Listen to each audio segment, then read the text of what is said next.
Good evening everyone.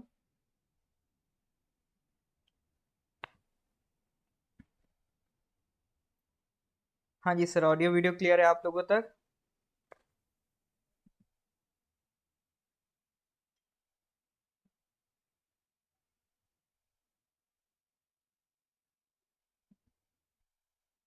Good evening everyone.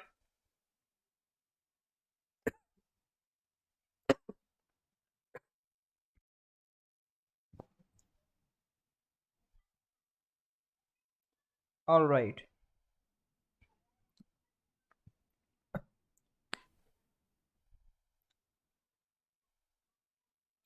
तो दिसंबर का sir current affairs हम लोग डिस्कस कर रहे थे, ठीक है।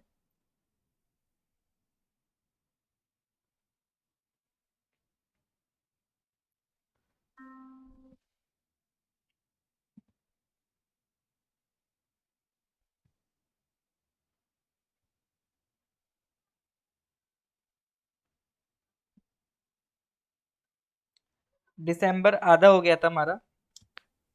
50 क्वेश्चंस करीब हम सर दिसंबर में डिस्कस कर चुके थे ना। उसके आगे बढ़ेंगे, बट आगे बढ़े उससे पहले एक बार क्या करते हैं, जो पहले क्वेश्चंस हमने करे थे उनको रिवाइज कर लेते हैं। जैसे कि इस क्वेश्चन का आंसर दीजिए जो लास्ट क्लास में पढ़ा था। साउंड नहीं आ रहा है हानिया जी?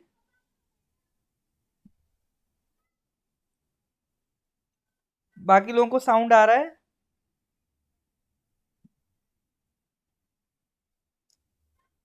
दिसंबर आधा हो गया था हमारा।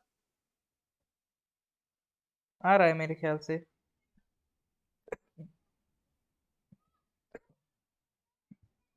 ओके, एक मिनट मुझे ना ये पीपीटी फिर से ओपन करनी पड़ेगी।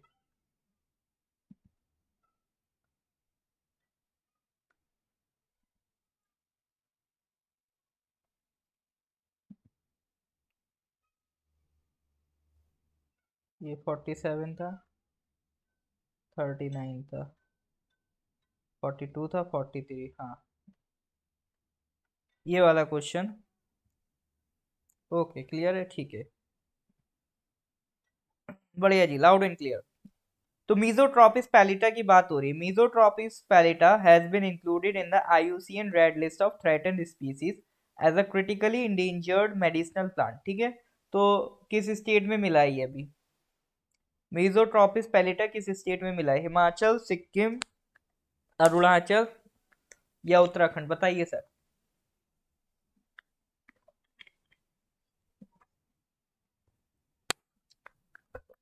मीजोट्रॉपिस पैलिटा किस स्टेट में मिला है?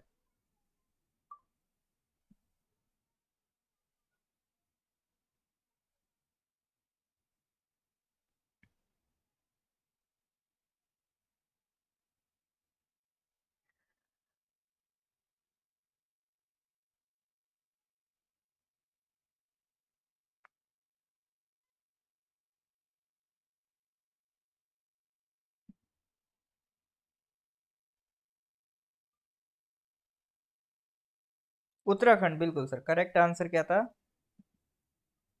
उत्तराखंड, ठीक है। मीजोट्रॉपिस पैलिटा कहाँ पर मिला है सर? उत्तराखंड में मिला है। इसका हमने लोकल नेम भी देखा था, कॉमनली इसको क्या कहा जाता है? पटवा कहा जाता है। तो आईयूसीएन के इसे थ्रेटेंड स्पीशी की लिस्ट में डाल दिया गया है। ऐसे भी सवाल दे सकते हैं कि मीजोट्रॉपिस पैलिटा आईयूसीएन की लिस्ट में किस कैटेगरी पे है? तो किस कैटेगरी पे है सर? थ्रेटेंड कैटेगरी में। चलो जी, इसका आंसर बताओ। 47। सेवा आपके द्वारा, अब गलत नहीं होना चाहिए। कल कुछ लोगों ने गलत बताया था इसका आंसर, अब गलत नहीं होना चाहिए। जो सेवा आपका द्वार स्कीम है, किस स्टेट ने लॉन्च करी है? आसाम, मेघालय, सिक्किम या अरुणाचल प्रदेश? बताइए जनाब। D D D D D. Okay sir, समझ गए। Correct answer is Arunachal Pradesh. तौसिक जी ने सबके हिस्से का आंसर दे दिया लगातार। डी डी डी डी, ठीक है। Correct answer is Arunachal Pradesh. Okay sir. ये विमेन्स नेशंस हॉकी कप ये कहाँ हो रहा है? स्पेन में हो रहा है, ठीक है। तो क्वेश्चन नंबर 50 तक हमने लास्ट क्लास में बात कर ली थी। तो स्टार्ट करते हैं आज के क्वेश्चन। और आज का पहला क्वेश्चन ये रहा आपके सामने। देखो, एक एस्टेरॉइड है रिगू। रिगू क्या है? एस्टेरॉइड है। 2020 में अर्थ पे ये लाया गया था। ठीक है। मिशन का नाम था हायाबुसा। हायाबुसा 2। तो सवाल ये है कि हायाबुसा 2 मिशन किस एजेंसी का है? नासा का है, इसरो का है, जाक्सा का है, या फिर यूरोपियन स्पेस एजेंसी का है?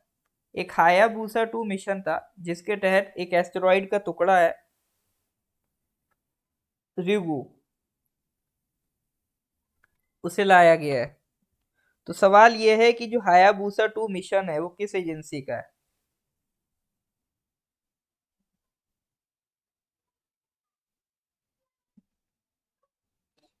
हाँ जी, लगाइए सर तुक्का। क्या लगा रहे हैं?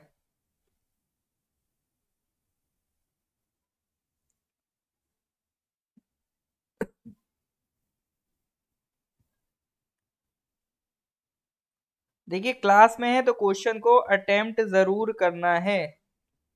ठीक है, अगर क्लास में है तो सर क्वेश्चन को अटेम्प्ट जरूर करना है। क्या लगाएंगे? सी ऑप्शन बिल्कुल सही जवाब। हायाबुसा 2 मिशन किसका है? जापान की एरोस्पेस एक्सप्लोरेशन एजेंसी जाक्सा का है। 2014 में इस मिशन को लॉन्च किया गया था और 6 साल में इसे कंप्लीट कर दिया गया 2020 में। ठीक है। तो रिगू रिगू रिगू आप कह सकते हो, एस्टेरॉइड का एक टुकड़ा है। इसको हम स्टडी कर रहे हैं, जापान वाले स्टडी करके इससे अर्थ के ओरिजिन का आइडिया लगाने की कोशिश कर रहे हैं। ठीक है, सिंपल था सर ये। नेक्स्ट क्वेश्चन पे आते हैं, question number 52। Which of the following states has launched the Orunodoi 2.0 scheme? Orunodoi 2.0 scheme किसने लॉन्च किया? नागालैंड ने, आसाम ने, केरला ने, या आंध्र प्रदेश ने?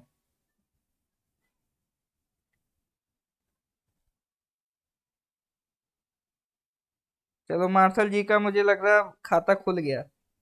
बहुत बढ़िया। ओपनिंग बढ़िया कर रहे हैं मार्शल जी कल से आप। Which of the following states has launch the Orunodoi 2.0 scheme? Marshal ji ध्यान रखना, पहली बॉल में सिक्स मारने वाले ज्यादातर फिर कैच आउट भी हो जाते हैं। बताइए जनाब।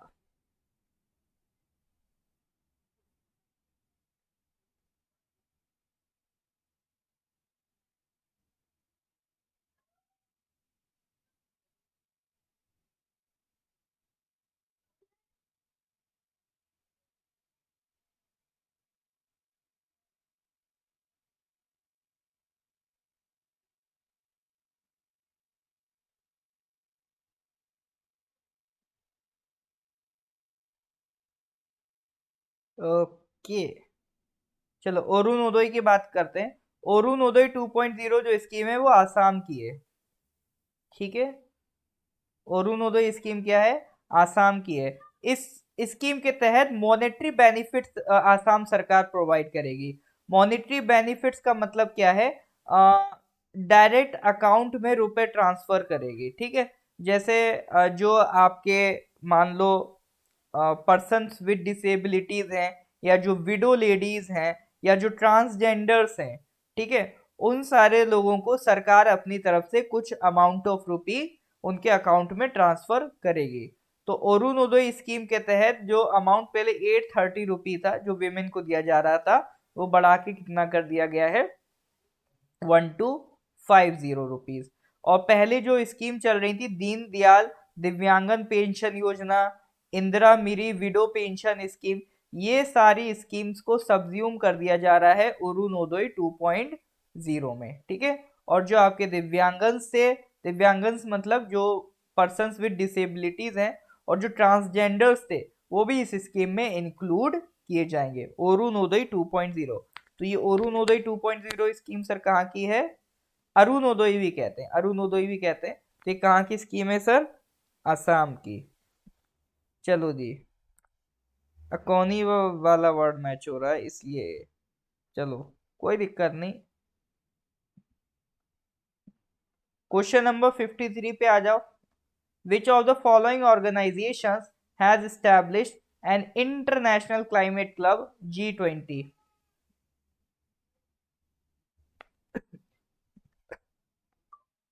Which of the following organizations has established an international climate club?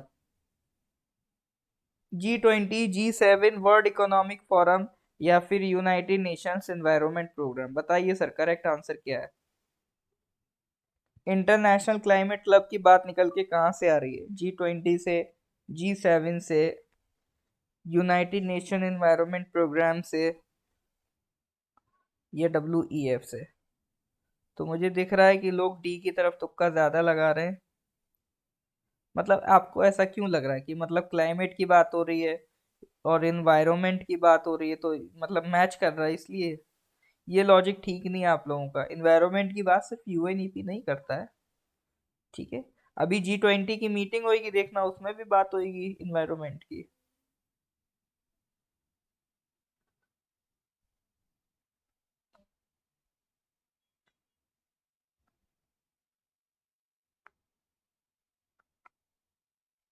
तुक्का की तरफ जाएंगे? चलो सर, इतना कहा, मैंने कहा कि G20 में बात होगी तो सब G20 लगाने लगे। ना G20 आंसर है, ना UNEP आंसर है। Correct answer is G7। G7 क्या है? देखो, G20 तो दुनिया को बहलाने के लिए बना दिया गया। G7 है सबसे एलीट ग्रुप, जो सबसे मतलब ये वो कंट्रीज आती हैं इसमें। Countries like US, UK, Canada, France, Germany, Italy, Japan, मतलब जो दुनिया की सबसे अमीर अमीर और फेमस कंट्रीज है, उन सबका ये प्रीमियम ग्रुप है G7। इन्होंने बीच में रशिया को भी ऐड कर दिया था, तो रशिया को ऐड करके ये बन गया था G8। लेकिन बाद में रशिया ने क्रीमिया पे अटैक कर दिया, यूक्रेन के क्रीमिया को एनेक्स कर लिया, हड़प लिया। तो उसके बाद रशिया को वापस से इस ग्रुप से निकाल दिया गया, तो ये फिर बन गया G7। ठीक है, तो पहले ही G7 था, फिर रशिया को ऐड करा, फिर रशिया को ग्रुप से रिमूव करा, अब फिर से ये क्या रह गया है? G7 ग्रुप रह गया है। तो इसका पर्पस क्या है? एक इंटरनेशनल क्लाइमेट क्लब बनाएंगे। उसका काम ये होगा कि जो यूएनएफ ट्रिपल सी में जो COP21 हुआ था, जो पेरिस क्लाइमेट एग्रीमेंट था, जो क्लाइमेट को कंट्रोल करने की मांग रखता है, साथ ही साथ जो UNFCCC में कॉन्फ्रेंस ऑफ पार्टीज की मीटिंग होती है, उसको इम्प्लीमेंट किया जाए। तो उनको इम्प्लीमेंट करने के लिए एक क्लब बनाया है, जिसे हम कह रहे हैं इंटरनेशनल क्लाइमेट क्लब। ठीक है, तो UNFCCC की मीटिंग में जो बातें कही जाती हैं क्लाइमेट के रिगार्डिंग, उनको इम्प्लीमेंट करने के लिए एक ग्रुप बनाया है। उस ग्रुप का नाम क्या है सर? G7। ठीक है, उस ग्रुप का नाम है G7। कौन कौन सी कंट्रीज है? कनाडा है, फ्रांस है, जर्मनी है, इटली है, जापान है, UK है, और US है, मतलब सबसे टॉप टॉप कंट्री। और रशिया भी था, तब ये मिलके G8 कहलाते थे। इसके बाद 12 कंट्री और मिला दो, तो ये क्या बन जाएगा? G20 की ग्रुपिंग। कौन कौन? Argentina, Australia, Brazil, China, European union, India, Indonesia, Mexico, Saudi Arabia, south Africa, south Korea, Turkey. ये सारी कंट्रीज मिला दो तो ये किसका पार्ट बन जाएंगी सर? G20। ध्यान रखना, जो हमारी साउथ एशिया की कंट्रीज हैं वो G20 का पार्ट नहीं है। अभी देखो, G20 की प्रेसिडेंसी हमारे हाथ में है, और G20 की मीटिंग भी इंडिया में होगी इस बार। तो ऑब्वियसली एक्सपेक्टेड है कि आपके कॉम्पिटिटिव एग्जाम्स में जो इस साल होने वाले हैं, उसमें G20 से रिलेटेड कोई सवाल आ जाए। ठीक है, तो G20 के मेंबर कंट्रीज ध्यान रखिएगा। और जो ध्यान रखें उसके साथ साथ ये भी ध्यान रखना कौन इसका मेंबर नहीं है। ठीक है, अफ्रीका से अगर हम बात करें तो अफ्रीका से देखो सिर्फ साउथ अफ्रीका है। और एशिया से अगर हम बात करें तो एशिया से देख लो, अपना साउथ कोरिया है, इंडिया है ना, सऊदी अरेबिया है, ये सब एशिया के कंट्रीज हैं। और चाइना है, बाकी साउथ एशिया जैसे लाओस, थाईलैंड, वियतनाम, कंबोडिया, ये सब G20 के मेंबर नहीं है। कारगा जी, G20 के लिए जो ट्रिक होती है, ये जब अभी G20 के क्वेश्चंस आगे आएंगे, तो G20 के जब क्वेश्चंस आएंगे तो मैं G20 के मेंबर कंट्रीज याद रखने की टेक्निक क्या बताऊंगा, क्लास में याद करा दूंगा, है ना। तो ये G20 आपका एक बार नहीं, अभी कई बार आने वाला, और पहले भी कई बार आया है, तो G20 हमने क्लास में याद कराया। G20 की टेक्निक नहीं बताता हूं मैं। G20 की टेक्निक इसलिए नहीं, क्योंकि जो टेक्निक है वो बहुत हैवी है, उस उसको फिर याद करना अपने आप में एक अलग बर्डन हो जाता है। ठीक है, तो लेकिन याद मैं करा दूंगा क्लास में। अभी फिलहाल आप किसको ध्यान रखो, ये G7 कंट्रीज को। G7 याद करने की जरूरत ही नहीं पड़ेगी, इमेजिन कर लो दुनिया की सबसे पावरफुल कंट्रीज कौन सी हैं। ठीक है, मैपिंग भी करेंगे मार्शल जी जब G20 करेंगे। तो G7 याद कर लो कौन कौन सी टॉप कंट्रीज हैं। एक तो यूएस यूके तो ध्यान आएगा ही। ठीक है, फिर फ्रांस को कैसे पीछे छोड़ सकते हो, फ्रांस, जर्मनी, वर्ल्ड वॉर के टाइम की जो जो कंट्रीज थी। ठीक है, जर्मनी और इटली तो एक ही साथ थी सर। यूएस यूके तो याद आ ही जाएगा टॉप कंट्रीज में। फिर फ्रांस, जर्मनी, इटली, कितने हो गए, 5 हो गए। कौन बचा सर, फिर बचा आपका जापान और कनाडा। कनाडा क्या है, यूएसए का पड़ोसी है, तो यूएस याद आए तो कनाडा भी याद कर लेना। उसके अलावा बात ये ध्यान रखना कि जर्मनी, इटली, जापान ये एक साइड थे, यूएस यूके फ्रांस ये एक साइड थे। ठीक है, तो इस तरह से घुमा फिरा के याद हो जाएगा।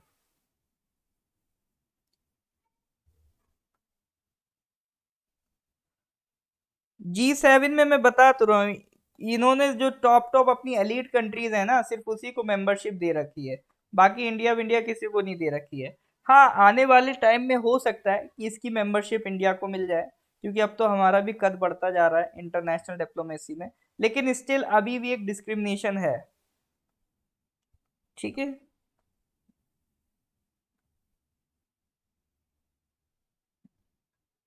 चलो क्वेश्चन नंबर 54 पे आते हैं। Recently, which of the following Indian films has been nominated in two categories at the Global Golden Globe Awards 2023? Golden globe award 2023 में किस इंडियन फिल्म को दो कैटेगरीज में नॉमिनेट किया गया है?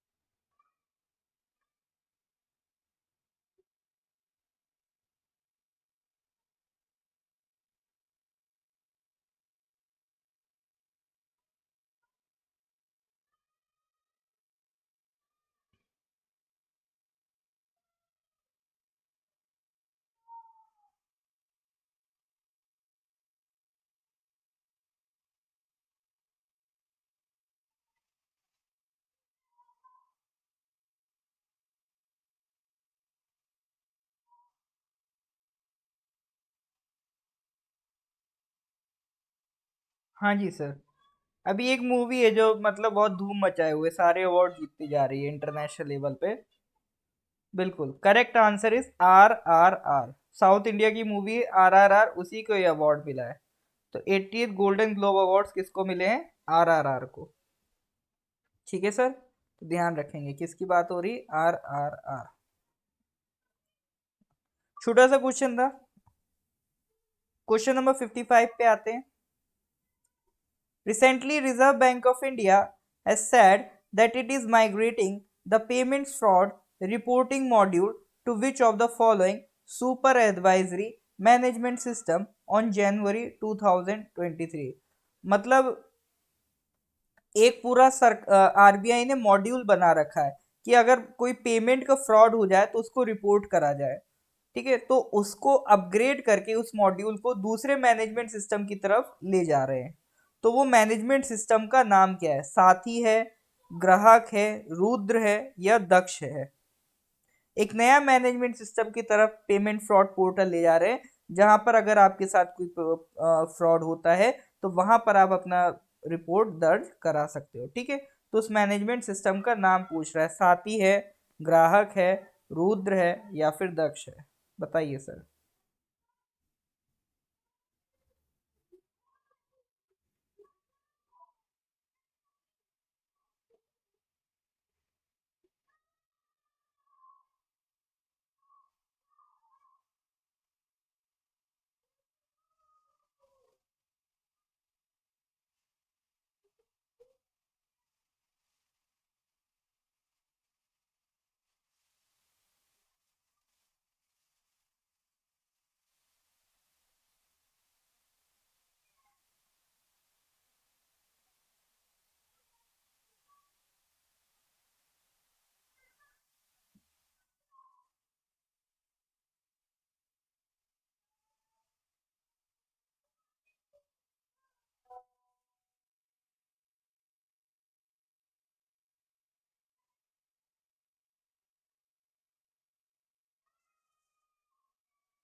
All right, correct answer is Daksh. ठीक है, डी आंसर दक्ष पोर्टल है। तो जो पेमेंट फ्रॉड, ये दक्ष वर्ड याद रखना। ठीक है, क्वेश्चन आएगा दक्ष किससे रिलेटेड है। ठीक है, क्वेश्चन आएगा दक्ष किससे रिलेटेड है। दक्ष रिलेटेड है सर आपका आरबीआई से, है ना? ध्यान रखना, दक्ष पोर्टल किससे रिलेटेड है? आरबीआई से। चल सर जी, मैं आप लोगों को टाइम देना चाहता हूँ ताकि आप लोग अटेम्प्ट करो, है ना, क्वेश्चंस को। फिर भी मैं देखता हूँ कई स्टूडेंट्स हैं अटेम्प्ट नहीं करते हैं, तो मैं सबसे ये रिक्वेस्ट ही कर सकता हूँ कि अटेम्प्ट ज़रूर करिए। कुछ भी आंसर दो, आंसर ज़रूर दो, क्योंकि आप जितना कनेक्ट करोगे ना, जितना इंटरेक्ट करोगे, उतना ही आप कनेक्ट कर पाओगे, और जितना कनेक्ट कर पाओगे उतना ही ज़्यादा सीख पाओगे। और करेंट अफेयर्स तो ऐसा है सर, आपको रिटेन करना ज़्यादा पड़ता है, उसके लिए ज़रूरी आता है होता है आप ज़्यादा इंटरेक्ट करो। ठीक है, वरना बोर होगे थोड़ी देर बाद थक जाओगे। चलो जी, 55 के बाद अगले क्वेश्चन पे। Question number 56। Recently, economic cooperation and trade agreement has come into effect between India and which of the following countries? Australia, USA, UK, China. Economic cooperation and trade agreement has come into effect between India and which of the following countries? Australia, USA, UK, China. ECTA किन किन countries के बीच में काम कर रहे हैं? Thank you ताजुम जी, समझने के लिए। बताइए जनाब। ईसीटी है, अभी economic cooperation trade agreement sign हुआ है, किस किस कंट्री के बीच हुआ है? इसमें लग रहा है बड़ा ही कॉन्फिडेंस है। बताइए बाकी लोग। Okay sir, correct answer is Australia. ठीक है, करेक्ट आंसर क्या है? ऑस्ट्रेलिया। इंडिया और ऑस्ट्रेलिया ने economic cooperation and trade agreement sign किया है।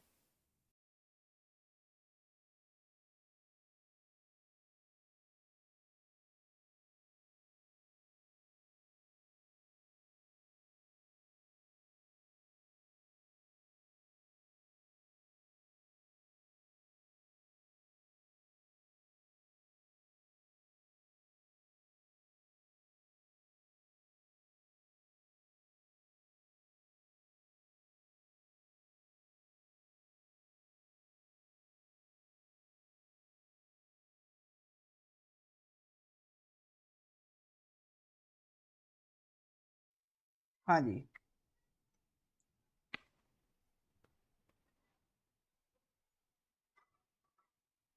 एफटीए बता देता हूं मैं। एफटीए का मतलब क्या होता है? एफटीए का मतलब होता है फ्री ट्रेड एग्रीमेंट। देखो होता क्या है, जैसे ऑस्ट्रेलिया से भी कुछ गुड्स आते हैं, ठीक है। ये मान लो इंडिया की मार्केट है, या ऑस्ट्रेलिया की मार्केट है। कुछ प्रोडक्ट्स होते हैं जो इंडिया से ऑस्ट्रेलिया जाते हैं, कुछ प्रोडक्ट्स होते हैं ऑस्ट्रेलिया से जो इंडिया आते हैं। जब हम प्रोडक्ट्स को इंपोर्ट करते हैं, बाहर से मंगाते हैं, तो उस पर एक टैक्स लगाते हैं। जिसे कहते हैं कस्टम ड्यूटी। ठीक है, इंपोर्टेड की हुई चीजों पे हम एक कस्टम टैक्स लगाते हैं जिसे कहते हैं कस्टम ड्यूटी। इसी तरह से जब हमारे प्रोडक्ट्स ऑस्ट्रेलिया में जाएंगे वो भी कस्टम ड्यूटी लगाएंगे। तो जब हम इन दोनों कंट्रीज आपस में एक एग्रीमेंट साइन कर लेते हैं कि देखो हम आपके गुड्स को अलाउ करते हैं, आप हमारे गुड्स को अलाउ करो, तो एक म्यूचुअल एग्रीमेंट साइन हो जाता है ट्रेड का। तो हम भी आप पे कम टैक्स लगाएंगे, आप भी हम पे कम टैक्स लगाना। ठीक है, तो इसी एग्रीमेंट को क्या कह देते हैं, इसी एग्रीमेंट को कह देते हैं free trade agreement in goods and services. तो ये भी एक तरीके का क्या है, इकोनॉमिक कोऑपरेशन ट्रेड एग्रीमेंट, ये भी एक तरीके का क्या है सर, फ्री ट्रेड एग्रीमेंट। हम उनके ट्रेड को रिलैक्सेशन दे देते हैं, वो हमारे ट्रेड को रिलैक्सेशन दे देते हैं। समझ में आया कि नहीं आया? इज दैट क्लियर और not?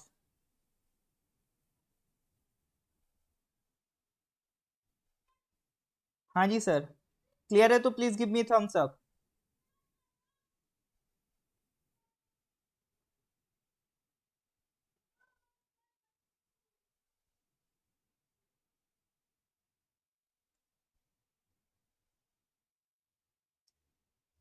Alright sir,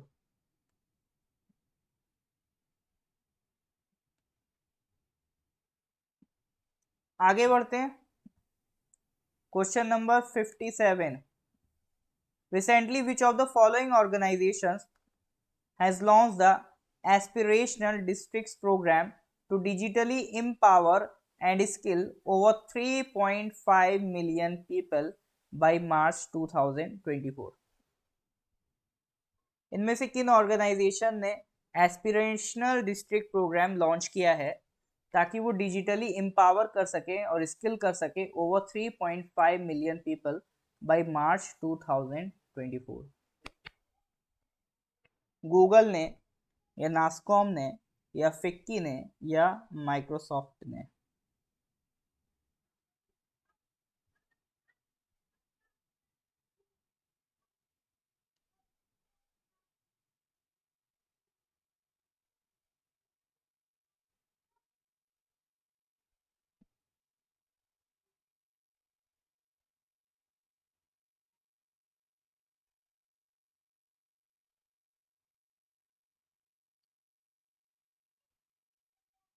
Microsoft. Aspirational districts क्या है? देखो कुछ डिस्ट्रिक्ट्स हैं, देखो सरकार ने क्या है ना, आइडेंटिफाई किया है कुछ ऐसी डिस्ट्रिक्ट्स जहां पर डेवलपमेंट बिल्कुल लीस्ट हुआ है, बहुत ही पिछड़े हुए डिस्ट्रिक्ट्स हैं, तो उनकी एक लिस्ट बना ली, उसी को कहते हैं एस्पिरेशनल डिस्ट्रिक्ट्स।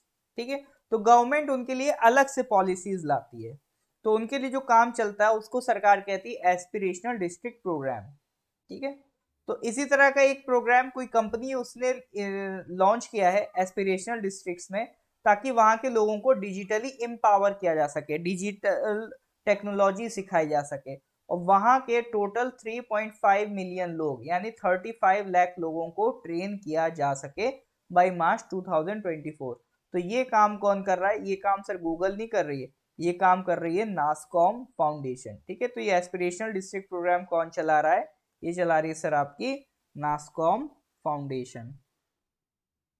क्लियर है? अब तो कंफ्यूजन नहीं है। हाँ, माइक्रोसॉफ्ट जिनको लग रहा था वो देख लें। अब देखो इसमें यही होता है, अब जिनको माइक्रोसॉफ्ट जिन्होंने लगाया है, अब उनको जब करेक्ट आंसर पता चल जाएगा तो उनको जो रिटेन करने की कैपेबिलिटी है वो बढ़ जाएगी कंपेयर टू दोज जिन्होंने कुछ अटेम्प्ट ही नहीं किया क्वेश्चन। ठीक है, तो क्वेश्चन अटेम्प्ट करना जरूरी है, ये नहीं कि अच्छा क्या क्वेश्चन है ठीक है, क्या आंसर है ठीक है, इस एटीट्यूड से बैठोगे तो काम नहीं चलेगा सर। ठीक है, चलो नेक्स्ट क्वेश्चन पे आ जाओ, क्वेश्चन नंबर 58।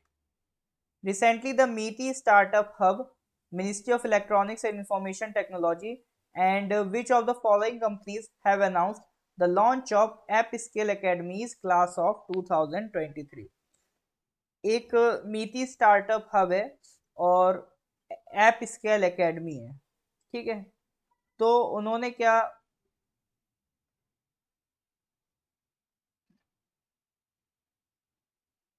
उन्होंने क्या लॉन्च किया है? ऐप स्किल एकेडमी का क्लास ऑफ 2023। एक तो भारत सरकार की तरफ से मीटी है। मीटी क्या है? Ministry of electronics and information technology. Ministry of electronics and information technology को हम लोग बोलते हैं मीटी। और एक प्राइवेट कंपनी उन्होंने मिलके क्या स्टार्ट किया है? Class of 2023। तो सवाल क्या है सर, उस कंपनी का नाम क्या है? उस कंपनी का नाम क्या है?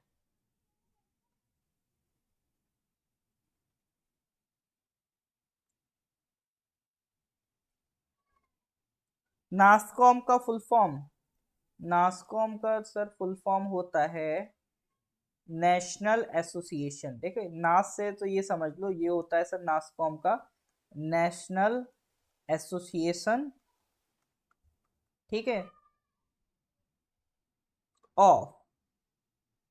फिर देखो कॉम का मतलब कंपनीज है, नासकॉम में जो कॉम है वो क्या है? कंपनीज।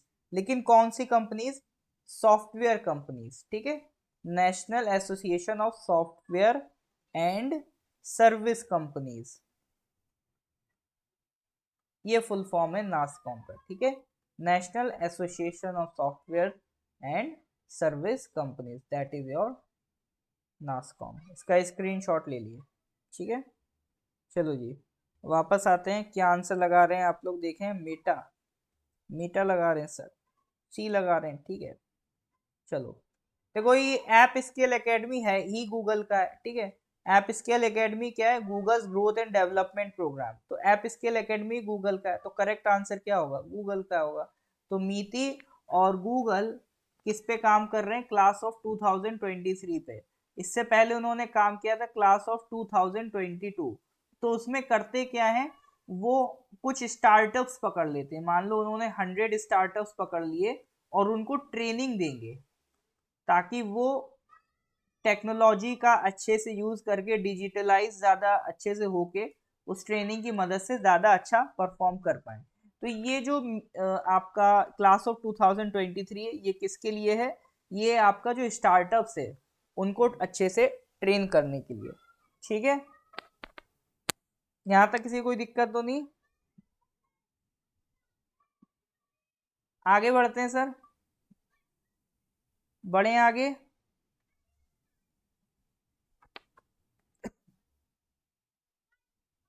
Question number 59।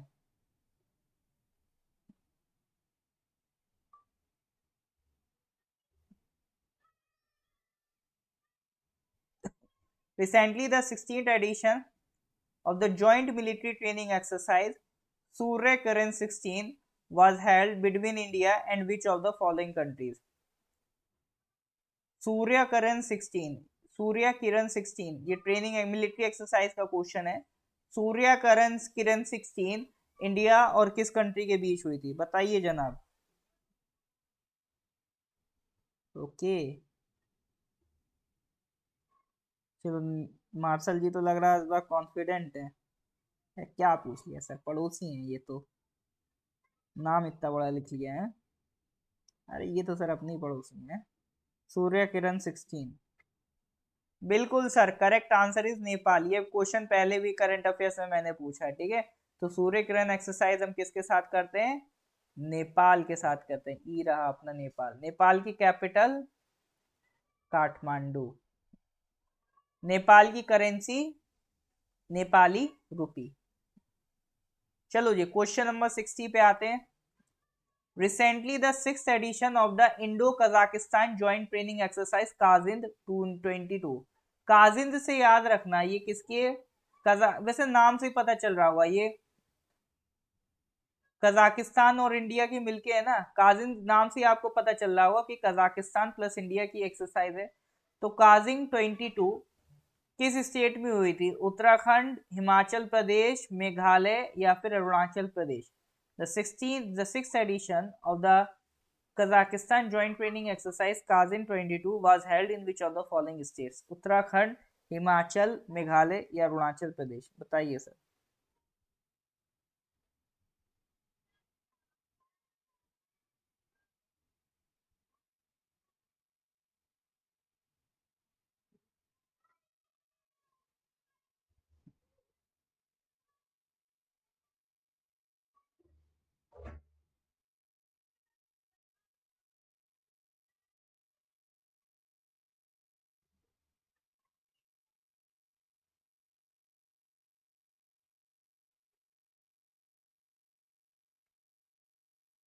देखो पहला सवाल तो यही नहीं पड़ जाता कि काजिन किस किस की एक्सरसाइज, कजाकिस्तान और इंडिया की है।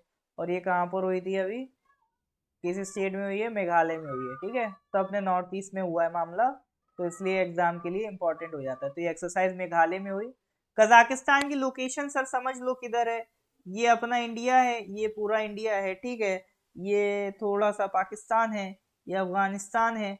फिर इधर अब पाकिस्तान अफगानिस्तान क्रॉस करोगे तो यू विल सी एक पूरा सेंट्रल एशियन कंट्रीज है ये, ठीक है। ये सब सेंट्रल एशियन कंट्रीज हैं। तो इसमें जो सबसे बड़ी कंट्री आपको दिखेगी तो वो है कजाकिस्तान। Capital is Astana. फिर इससे जस्ट लगा हुआ है किर्गिस्तान, तो इसको ऐसे याद कर सकते हो K1 K2। फिर इधर आ जाती है T1 T2। T1 T2 बोले तो तुर्कमेनिस्तान और ताजिकिस्तान, ठीक है। तो इसमें देखो लेकिन इंडिया के पास कौन होगा, तुर्कमेनिस्तान या ताजिकिस्तान। तो इंडिया में क्या है सर, ताजमहल है ना। तो इंडिया के पास क्या होगा, ताजिकिस्तान होगा। दूर कौन होगा, तुर्कमेनिस्तान। तो कजाकिस्तान, किर्गिस्तान, तुर्कमेनिस्तान, ताजिकिस्तान, और इनके बीच में जो फंस जाए वो है सर उज्बेकिस्तान। तो ये पूरी सेंट्रल एशियन कंट्रीज हैं, कजाकिस्तान, किर्गिस्तान, उज्बेकिस्तान, तुर्कमेनिस्तान और ताजिकिस्तान, ठीक है। ये सब पहले यूएसएसआर के पार्ट थे, लेकिन जब यूएसएसआर कोलैप्स करता है तो धीरे धीरे ये सारी कंट्रीज क्या हो गई सर, इंडिपेंडेंट हो गई। ये सारी कंट्री धीरे धीरे क्या हो गई सर, इंडिपेंडेंट हो गई, ठीक है। चलो जी, तो आज के लिए इतना ही। इसके आगे के क्वेश्चंस का डिस्कशन फिर हम लोग नेक्स्ट क्लास में करेंगे। अभी देखो कुछ स्टूडेंट्स हमारे साथ नए ऐड हुए हैं, है ना। अभी हम 10-10 क्वेश्चंस कर रहे हैं। अभी हम ये अपना जो नंबर ऑफ क्वेश्चन है धीरे धीरे अभी और बढ़ाएंगे, ठीक है। चलो जी, फिर आगे मिलते हैं सर अगली क्लास में। लेक्चर अच्छा लगा हो तो please do like and share as much as possible. उसके अलावा मैं एक बार फिर से अनाउंस कर दूं कि APSSB के फ्रेश न्यू बैचेज स्टार्ट हो चुके हैं। APSSB के फ्रेश न्यू बैचेज स्टार्ट हो चुके हैं। इस बार हम ऑनलाइन में तो हैं ही, और साथ ही साथ आपका ऑफलाइन में भी हैं। ऑफलाइन में हमारा ईटानगर और नाहरलगुन भी क्लास चल रहा है, ठीक है। तो नए बैचेज स्टार्ट हो रहे हैं, तो जो इंटरेस्टेड हो ज्वाइन कर सकते हैं। नंबर है 8076535685। इस नंबर पे कॉल या व्हाट्सएप कर सकते हैं, ठीक है। चलिए सर, तो इसका स्क्रीनशॉट ले लीजिए। मिलते हैं फिर नेक्स्ट क्लास में। Till then good bye, have a nice day.